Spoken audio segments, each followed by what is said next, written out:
Welcome, welcome, welcome on another episode of Creators Corner. My name is James Dale, and with me today is Melissa Lombardo. How are you?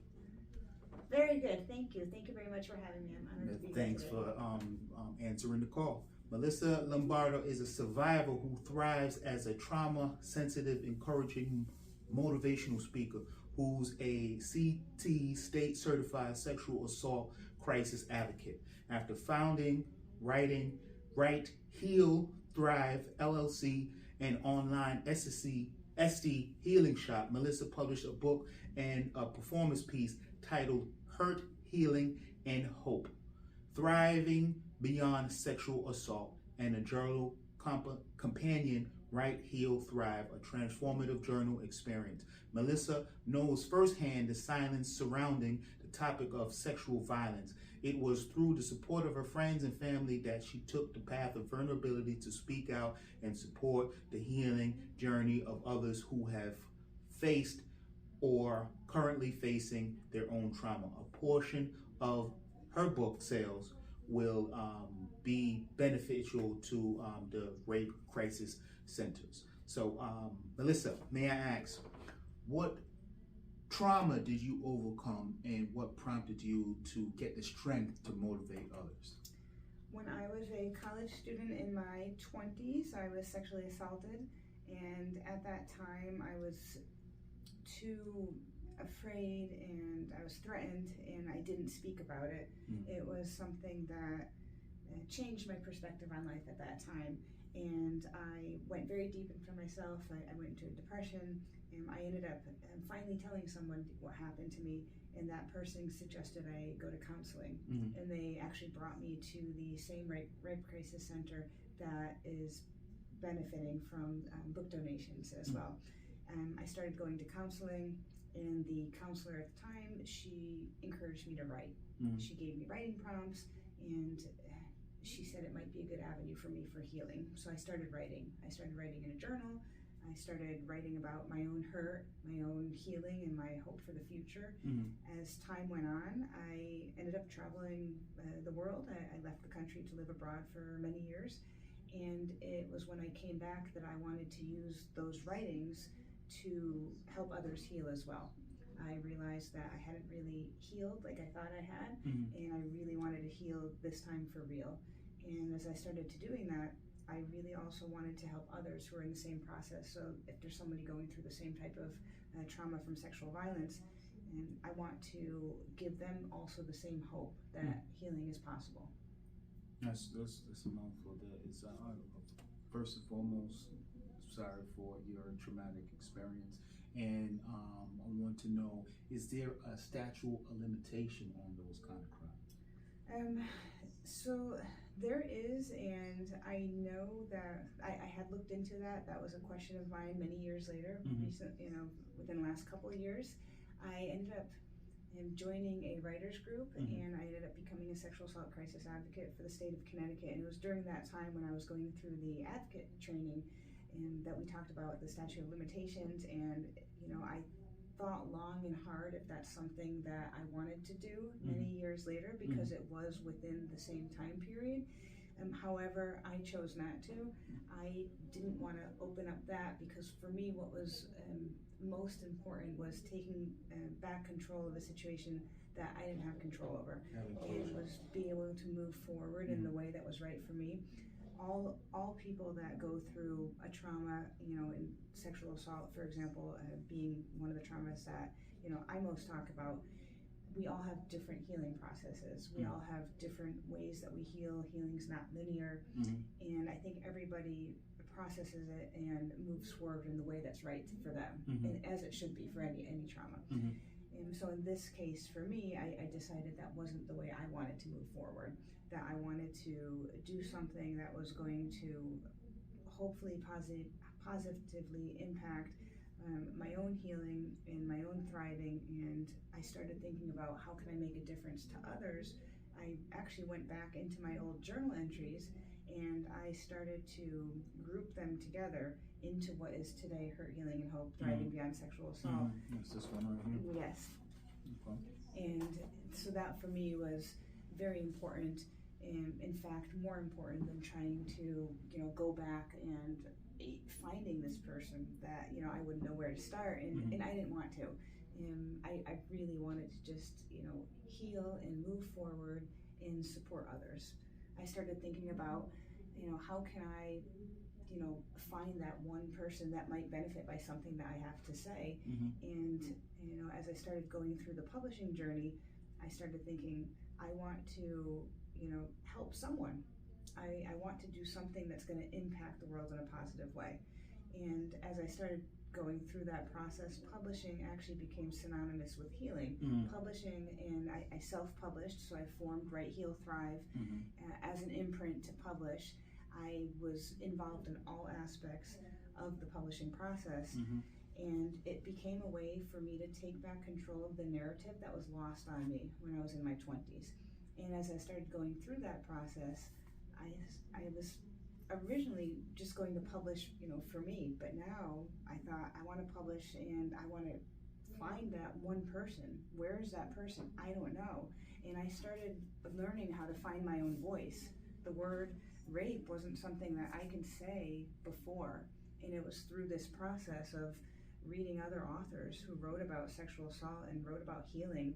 And some of them wrote about how they found God through their own healing. Others, wrote about how their support system helped them. There was just so many authors out there that paved the way, that trailblazed for me to be able to say, maybe I can be that another voice in that. Because we don't know as writers or as creative people where our word is going to get to, and who we might impact from saying something. So I started to read other authors, and I started to be able to say the word rape as it related to me, and that wasn't something I could do 3 years ago. And this is much more recent.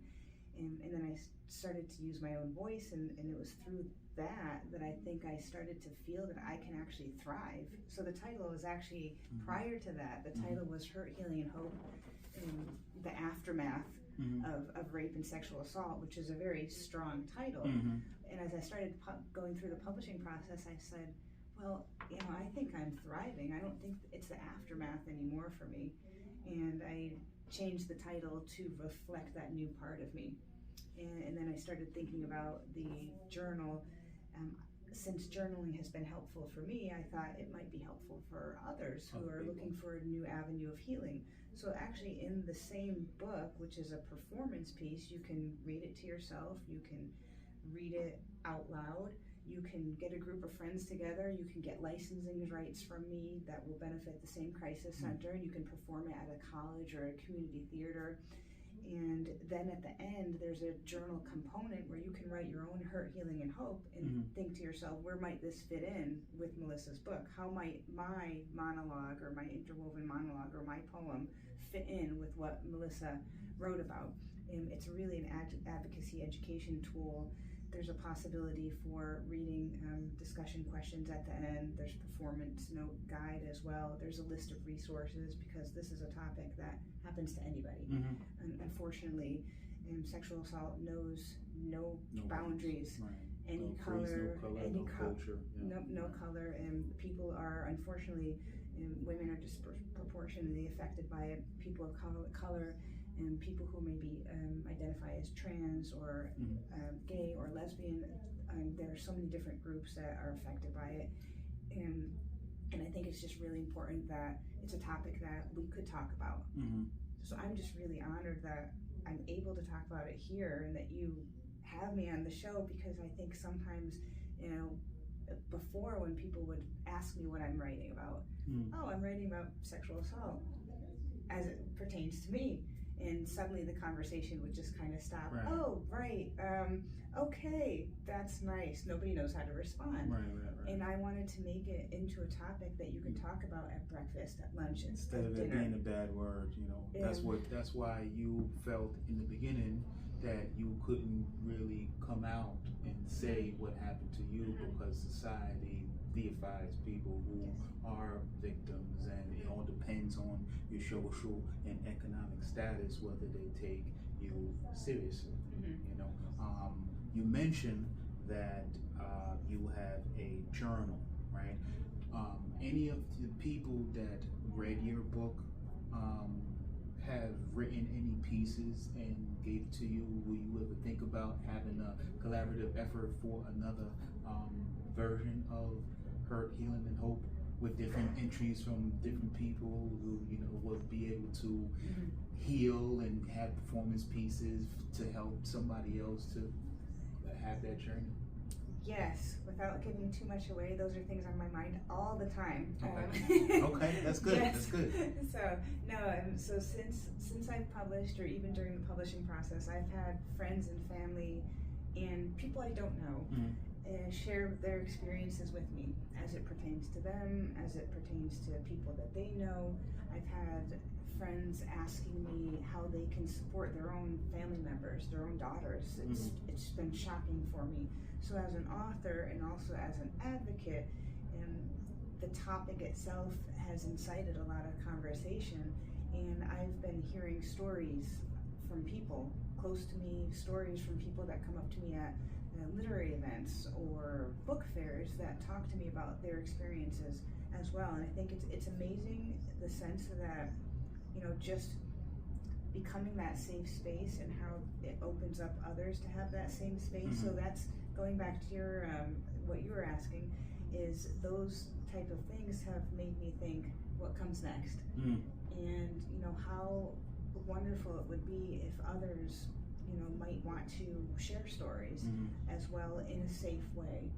And I've also put out a survey on my website, and I ask people how survivors can better be supported, how supporters can better be supported, what do you need? And I've had a great response to that. I've been just actually going through all the responses of people that are, you know, writing to me of what people are looking for, what kind of resources do they want, because I want to be able to produce something or take those next steps into a way that's going to impact people in a way that they can continue healing, or that they can know more about healing, or how to better support a survivor. So something like an anthology would be great.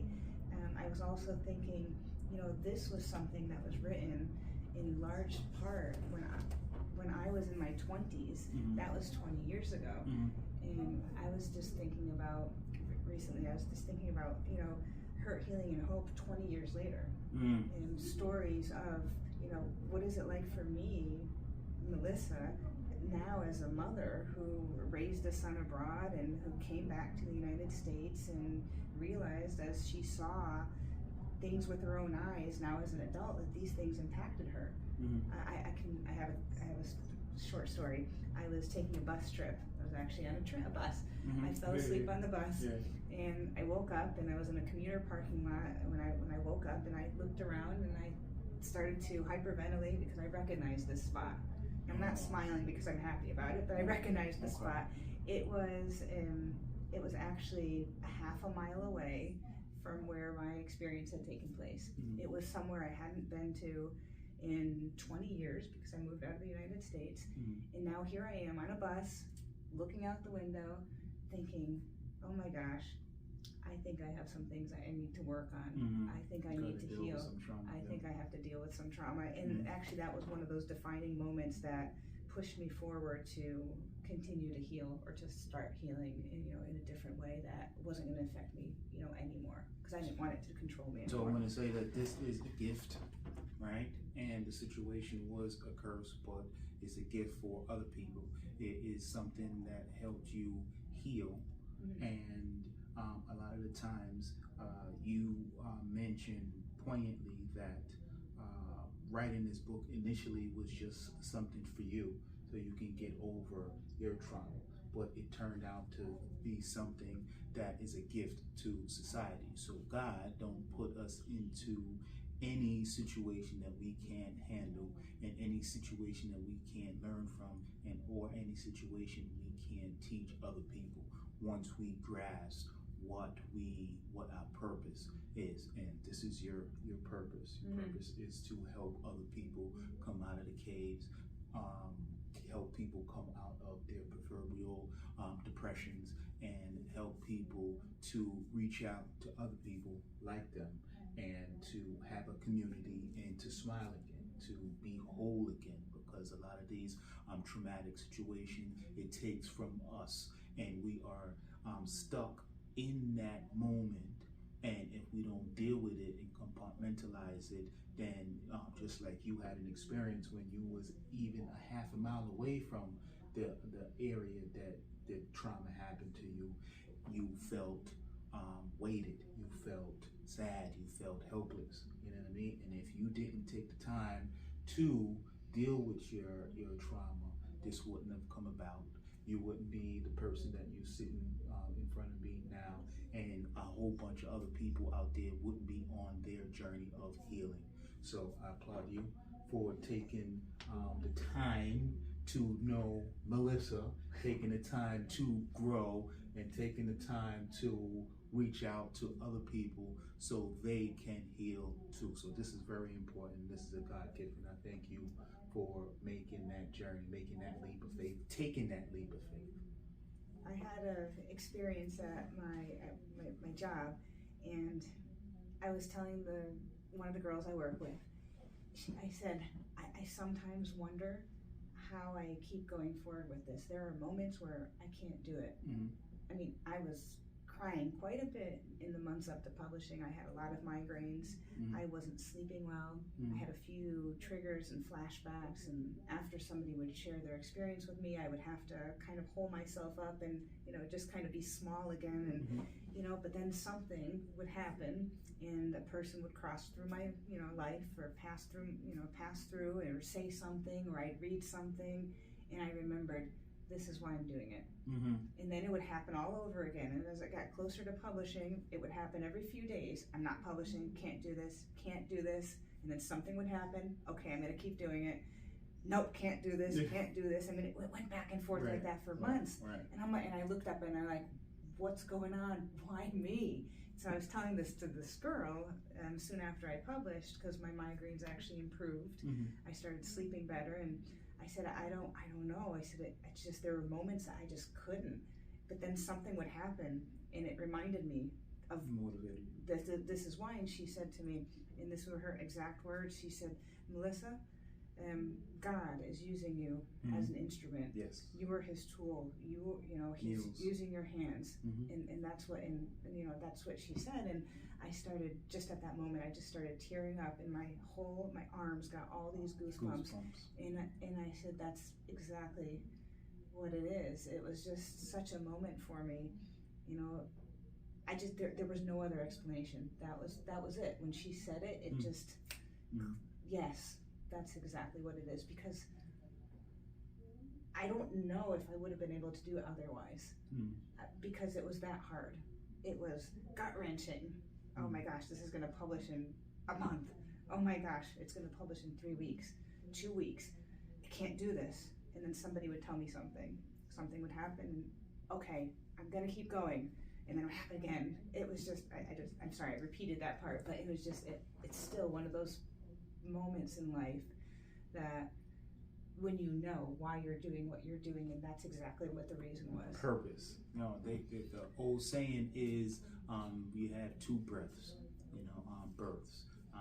The moment you were born and the moment you know why. So you were born again, through this situation. I'm not sure if you took the leap of faith and got baptized, but this was like proverbial baptism. It mirrors it, parallels this. So my question for you is, with all of this motivation that you have, what prompted you to start public speaking? What was that moment that somebody said to you, if somebody said to you, you should go out there in the circuit and speak to other people? So everything happens for a reason. It happens in its own time, and I don't like to try to push things. I never had public speaking in my mind. I reached out to somebody about a press release. I'm a writer. I wrote my own press release. I want somebody to come to maybe my book inauguration, so how do I get this press release out? And I sent it to someone. I didn't get a response. Sent it to someone else, didn't get a response. And I put some information out into the world, not thinking where it would go. And this man he calls me on my new cell phone, for Right Heel Thrive, and he says, I've read a little bit about your project. Is there something I could do to help? I'd love to support the project. So I called him. I was a little bit nervous. Don't know who you are, and you're calling to help. Are you really helping? Is this a sales pitch? Are you gonna charge me? Kind of what's going on? In the end, he had the purest of intentions. Great guy. Came to my inauguration and has been very supportive ever since. And he had a conversation with me about reporters and speaking, and he kind of went over some points. He said, are you going to feel comfortable if somebody asks you about, the sexual assault? Reporters might ask this, they might ask this. He really became my press mentor, and because he has a lot of experience in the field. And at that time, I put up a block. I said, I can't speak. What if somebody asks me a question that's going to trigger me? This were my own thoughts. I can't do this. And he said, no, I'm not trying to make you feel upset or to trigger you. I just want you to know that people are going to ask so many different questions, and you have to really know what you're comfortable talking about. Right. And I said, okay. I need to take a few breaths, So I, thought about it over the next couple of days, and I wrote back and I said, okay, yes. If there's anyone that wants to interview me, fine. If there's anyone that wants to, fine. I knew kind of, what my boundaries were at the time of what I could or couldn't talk about, and I had it in my own head. And then as time went on, a few people contacted me for podcasts, and I thought, sure, why not?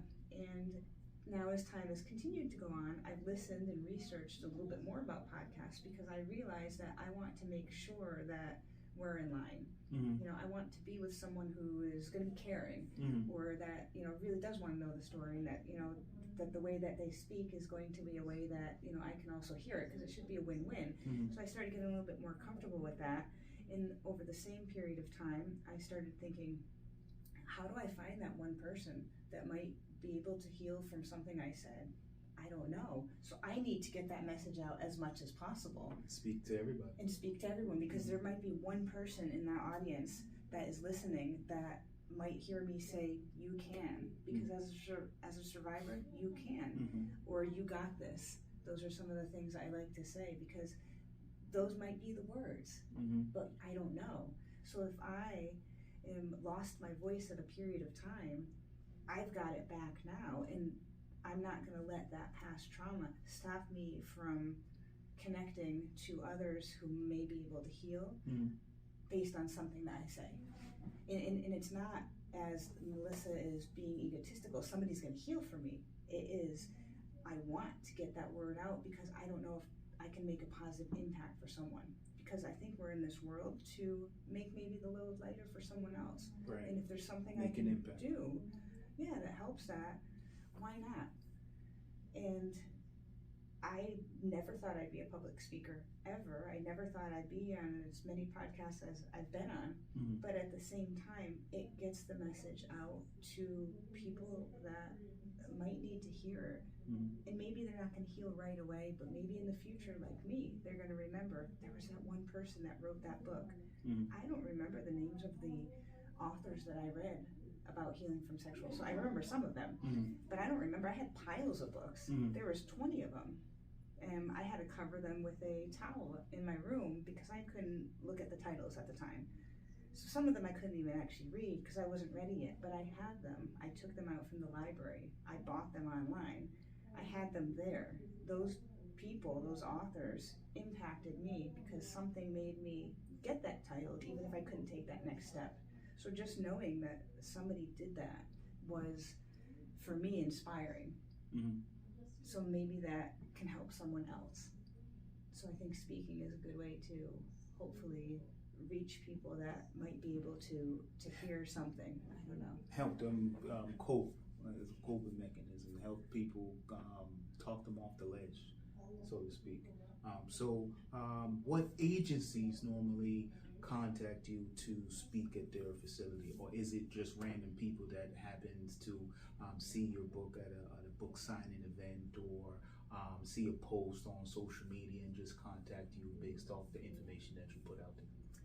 I've so far had people contact me that are, for example, the Resilient Mother podcast contacted me, and the individual works with people who are in, my age group, who are parents, and she was very interested in talking to me about trauma and healing, and being a parent as well, because a lot of times we have our own trauma, but now we're raising children, so that we have to be aware of how maybe our past is affecting the youths that we're trying to raise to go out into the future. I have a son, and so it was something I need to sometimes kind of keep myself in check, because it's hard. It's like, oh, I don't want you doing this, because I think to myself, this is what happened to me, but it doesn't mean it's going to happen to him as well. So I think there's a lot of ups and downs in that, and it's really hard sometimes to be a parent and to have trauma that you're trying to deal with, and also parent, or we're just parents. We're tired, but you got to put on this great face for your kid,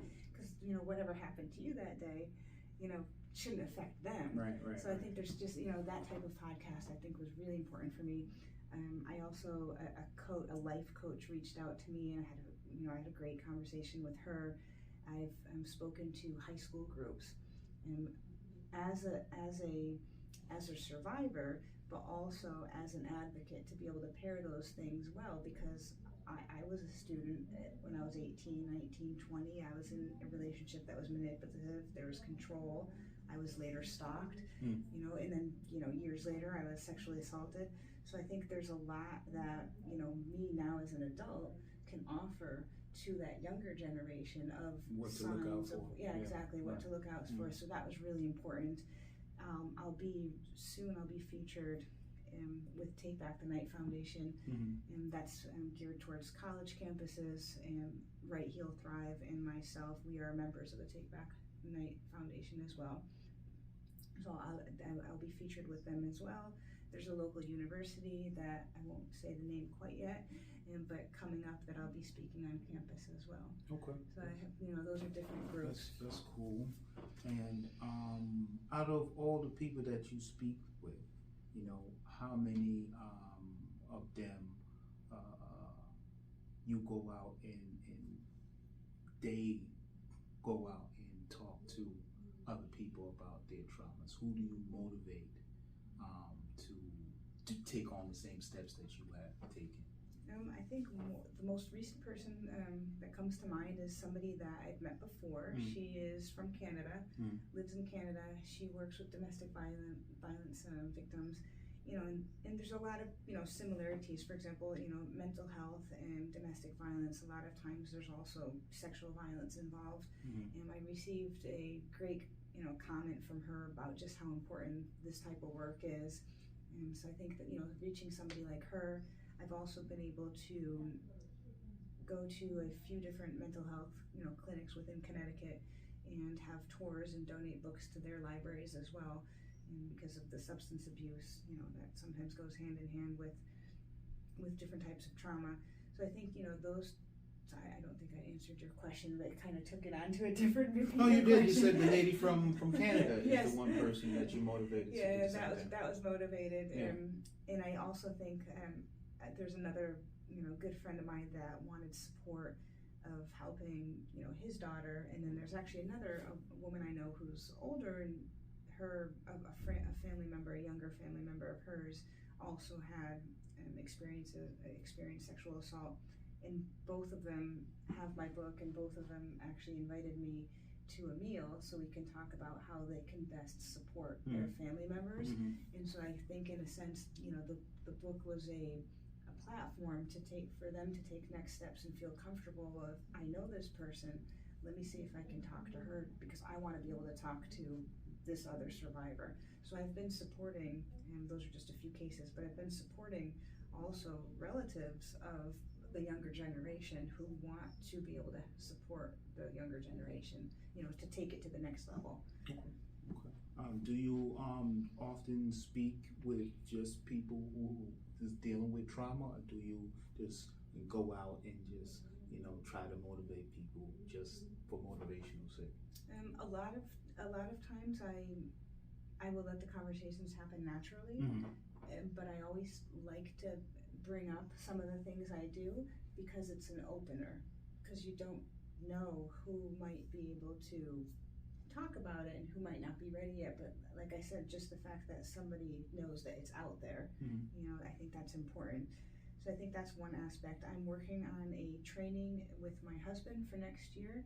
My husband, he is the illustrator of the book, and he's a Nicaraguan artist, and he really took each of the 3 acts in the performance piece and he created the hurt, he created the healing, and he created the hope in watercolor form. So he has original illustrations, and him and I are working on a 3rd journal, just a standalone journal, and having journaling workshops and author talk workshops as well for people to be able to continue healing and thriving from any trauma, because trauma is trauma. If something happens to me, I handle it in one way. Something similar might happen to someone else, they handle it in a different way. But someone that was robbed at gunpoint or their house burnt down, those are also different traumas that that we're sensitive to. Right. So everybody has different things that they're going through that they need to make sense of to assimilate it, and then also realize that that happened to me, but that doesn't make me who I am. It doesn't define me. Yes, exactly. It doesn't define it. That's a great way of putting it. So I think that's really important. So going into the next steps, it's taking trauma to a bit of a broader level, and being able to work with people who are going through things that might want to use journaling as a tool. And so that's where we're going with it next, to be able to reach others. That's great. That means the work is never going to be done. That's good. No. You're healing the world one motivational event at a time. So where can my audience find you in your works? They can find me on Facebook. They can find me on Instagram and on YouTube under Melissa B. Lombardo Author. And they can also find me on the web, melissabLombardo.com. And I also have a Google page, which is Right Heal Thrive LLC. And where can they find your books? Books, wherever books are sold. So there's a few, the Key Bookstore, the Riverbend Bookstore, for example, their online shops have it. Amazon and Barnes & Noble have online links as well to the book. I also do have an Etsy shop, and it's Right Heal Thrive. They can purchase the book, the journal, and they can purchase other items that are related to healing. There's some crystal jars and buttons with affirmative messaging and bookmarks, crocheted bookmarks, and they are items made by either myself or other survivors or supporters. All right, Melissa, thanks for coming. Thank you. It was great having you. It was a great conversation. Could you leave my audience with a tidbit, word of wisdom, anything that you want to say directly to them? The floor is yours. Whatever you're going through, know that somebody's out there, whether it is us here on the other side of this show, and we hold you in our hearts. You got this. If you need extra support for whatever you're going through, might be close, like a family member or a friend or a coach or a crisis center or a helpline, there are people out there that want you to also heal and thrive from the hard things you're going through. You got this. And for all of you who are supporting people going through hard things, you got this as well. Take some time to breathe, to get resources for yourself as well, to be able to help those who you are helping. You got this too. On that note, this is another episode of Creative's Corner. My name is James Dale, Melissa Lombardi. See you on the next one.